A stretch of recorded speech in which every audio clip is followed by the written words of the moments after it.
শুভ সকাল। সবুজে সবুজ ঘেরা চারিদিকে চা বাগান, আর আমি মাঝখানে ভিডিওটা শুরু করলাম। তো যাই হোক, সকালটা আজকে শুরু হয়েছিল একটু অন্যরকমভাবে। সকাল সকাল আমি আমার মেয়েকে দিতে জেঠু শ্বশুরের বাড়িতে গেছিলাম, কারণ আজকে একটু কাজের চাপ বেশি রয়েছে, একটা অন্যরকম কাজ করব, তো তোমাদের সঙ্গে অবশ্য শেয়ার করব। তো ভাবলাম যে চলো সকাল সকাল দিয়ে তারপরেই ভিডিওটা শুরু করেই। তো আস্তে আস্তে ভিডিওটা অন করলাম, আর এখন কিন্তু বাজে হচ্ছে 6টা 10, মানে সকাল 6টা 10। আর তোমাদের দাদাভাই এখনও ওঠেনি। তো চলো আমি কি করছি সেটাই তোমাদের সঙ্গে শেয়ার করব। পুরো ব্লগটা দেখো, কেউ স্কিপ করো না।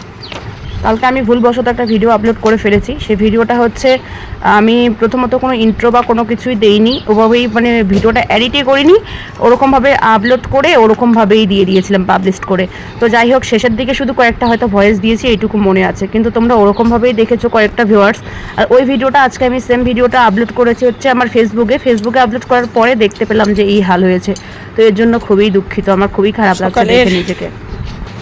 হালকা পাতলা কিছু কাজ সামলিয়ে শুরু করছি। এই যে এখানে যে বড় বড় ঢিপিগুলো রয়েছে, এখানে একটা রয়েছে, ওইদিকে একটা রয়েছে, মাঝখানে একটা ছিল, সেটা পরিষ্কার করতে লেগে পড়েছি। এই দেখো, সাপের প্রচণ্ড উৎপাত হয়েছে এই জায়গাটাতে, তো সেই কারণে এটাকে একটু পরিষ্কার করে নেই। কারণ প্রচুর, এই ঢিপির মধ্যে প্রচুর সাপ আছে, তাও 3 থেকে 4টা সাপ তো আছেই বড় বড়। আবার ছোট ছোট সাপের বাচ্চাও দেখছি প্রচুর হয়েছে। ওটাতে আছে কিনা বলতে পারবো না, কিন্তু এটাতে আছে, আমি দেখলাম। তো এটাকে অনেক ভয়ে ভয়ে এই ডান্টাটা দিয়ে, বাঁশটা দিয়ে কাঁচি মাথায় লাগিয়ে এটাকে পরিষ্কার করছি। পাখিগুলো দেখো, কেঁচোমেচোগুলো, পোকাগুলো খাচ্ছে। আর চলো দেখতে থাকো, তোমাদের সাথে শেয়ার করছি কি হয়। কতগুলো খড়ি বেরোলো, আর আকাশটাই দেখো।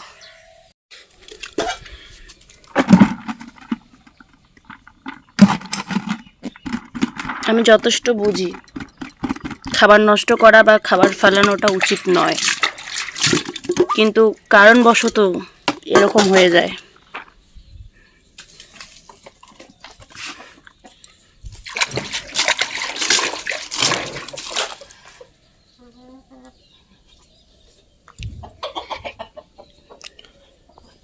কোনো কাজ করিনি সকালবেলা থেকে, কি কাজ করছি অবশ্যই তো তোমাদের সঙ্গে শেয়ার করাই হয়েছে, কিন্তু নতুন করে আর কোনো কিছু তোমাদের সঙ্গে আমি কোনো কাজ করিনি যে তোমাদের সঙ্গে শেয়ার করব।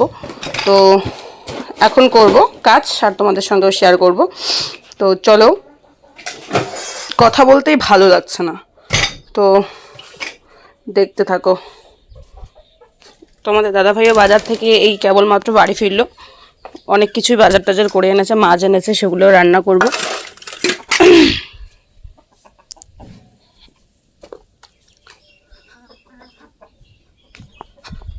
আমি আজকেও কিছু গাছ কিনেছি, মানে আমি সপ্তাহে 3 দিন গাছ কিনি, দুই একটা করে।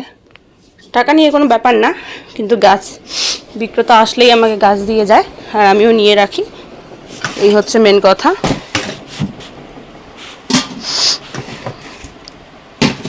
তো সেই গাছগুলো লাগানো হয়ে গেছে। এই হলো সেই ফাইনাল লুক। এখানে আমরা শাকসবজি কিছু বুনে দেব, এর জন্য এই হচ্ছে পরিষ্কার করেছি। পুরো জায়গাটা দেখো, অনেক খাটনি হয়েছে। সে সকাল 6টায় ধরেছি, দুপুর 2টায় শেষ হয়েছে। এই দিকটা ঝাড় দিলে শেষ হবে, মানে কমপ্লিট। আর ওই জায়গায় জঙ্গল মঙ্গল সব ডিপ করে রেখেছি, ওই দিকটা আর যাচ্ছি না, স্নান করেছি জন্য।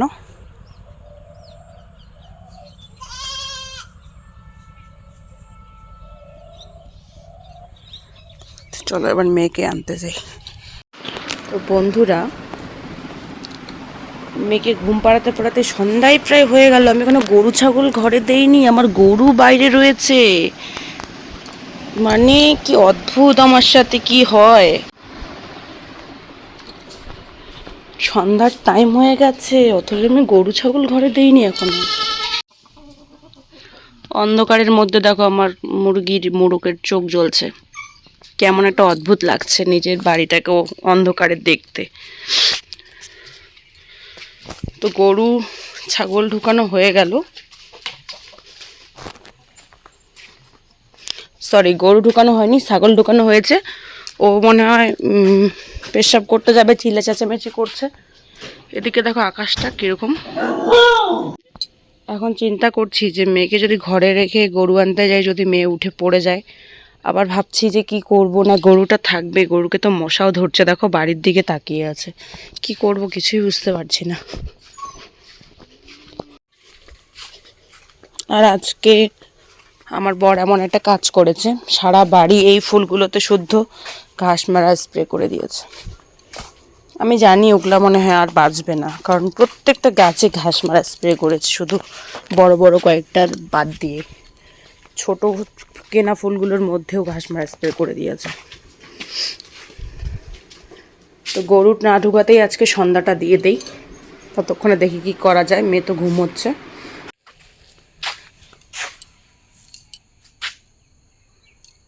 যার কপালে মানুষ না থাকে না, একমাত্র সেই বোঝে তার সাথে ঠিক কী কী ঘটে আর কি কি হয়। এটাই হচ্ছে মেন কথা।